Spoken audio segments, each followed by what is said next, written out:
ఉంటాయో ఇప్పుడు తెలంగాణలో సాగుతున్న పరిణామాలు చెప్తున్నాయి. ఒక ఉన్నత స్థాయి మహిళా అధికారిని గురించి తడు బొంగరం లేని కథనం ప్రసారం చేసినటువంటి ఒక ప్రముఖమైన ఛానల్, ఆ తర్వాత దాన్ని అందిపుచ్చుకొని రకరకాల రాజకీయ వ్యాఖ్యానాలు చేసినటువంటి ఇతరులు, వీటన్నిటి ఫలితంగా ఏర్పడినటువంటి వాతావరణం ఇప్పుడు అరెస్టులకు, రాజకీయ వివాదాలకు, అంతర్గత బాహ్య సమస్యలకు ఇది దారితీస్తూ ఉంది.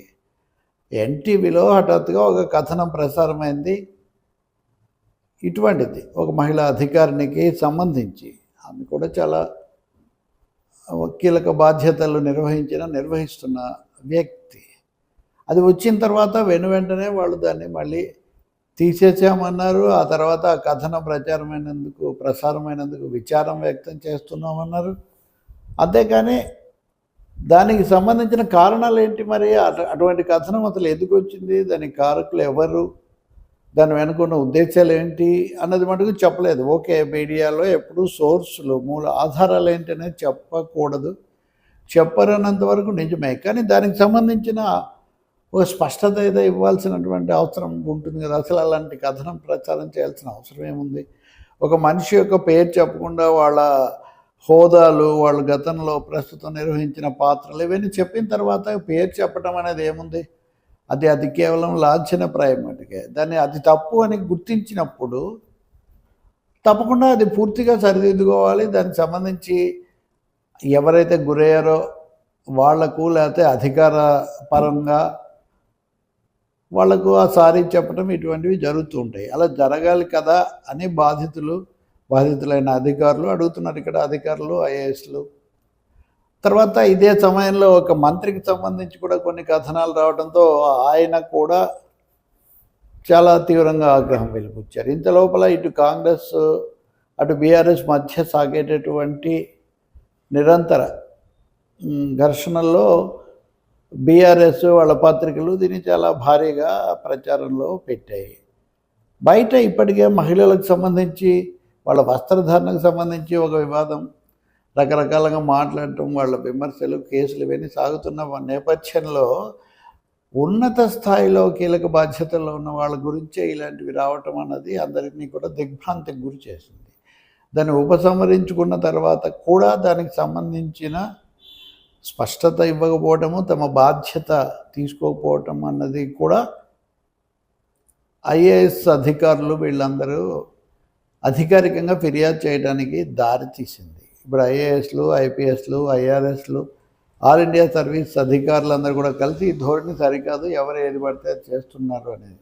అంతకుముందే రాజకీయ యంత్రాంగము, అధికార యంత్రాంగము వీళ్ళ మధ్య, లేదా వీళ్ళ పేరుతో రకరకాల కథనాలు, ఆరోపణలు తెలుగు రాష్ట్రాల్లో ఎలా సాగుతున్నాయో మనం చూస్తున్నాం.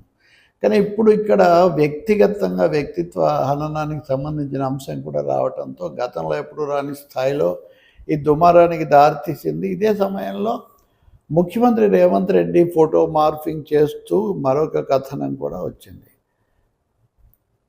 మహిళల వస్త్రధారణ గురించి చేసిన దాని మీద వాళ్ళు ఫిర్యాదు చేశారు, పోలీసులు దాన్ని కూడా విచారిస్తుండగా ఇది వచ్చింది. సో ఇప్పుడు హైదరాబాద్ నగర కమిషనర్ సజ్జనార్ నాయకత్వంలో ఆధ్వర్యంలో ఒక కమిటీ వేశారు. వీటన్నిటిని విచారించాలని ఒక సిట్ వేశారు.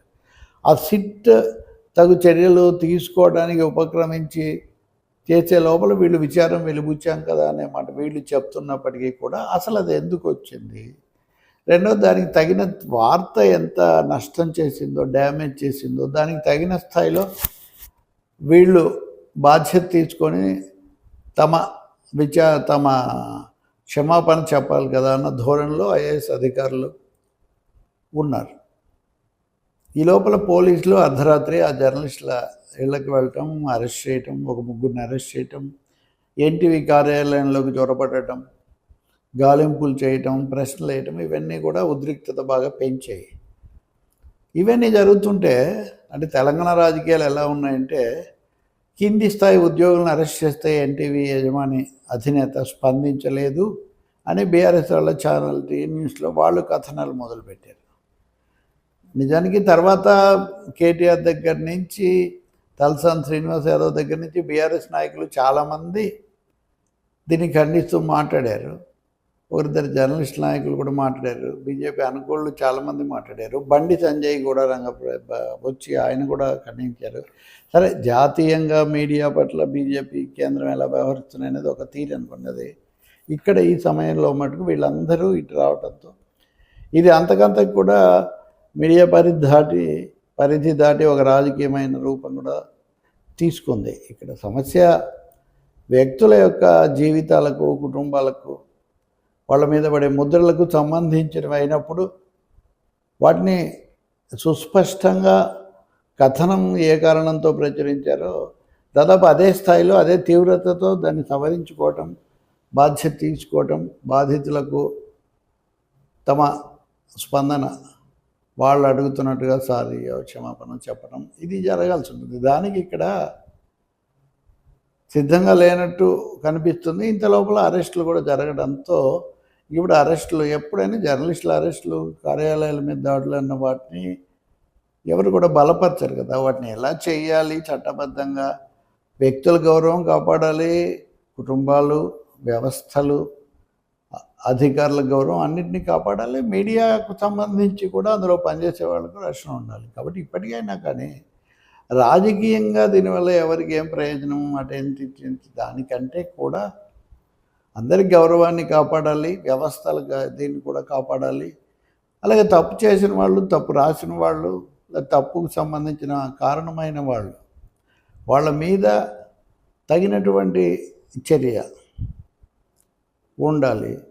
అదే అందరూ కోరుకుంటున్నారు. దీన్ని ఇంతకింతకు రాజకీయపరమైన ఘర్షణగా మార్చటం, ఉద్రిక్తతలు పెంచుకోవటం, ఇంకెక్కడికో దీన్ని తీర్చిపోవటం కంటే ఇటు వ్యక్తుల యొక్క, ముఖ్యంగా ఆ ఉన్నత స్థాయి అధికారులు, ఆ మహిళల గౌరవాన్ని కాపాడే విధంగా దానికి కథనం ఎవరైతే ప్రసారం చేశారో, ఎందుకంటే తామే ఉపసంహరించుకోవాల్సిన కథనం తాము ప్రసారం చేసినప్పుడు దాన్ని వాళ్ళు బాధ్యత తీసుకోవాలి కదా.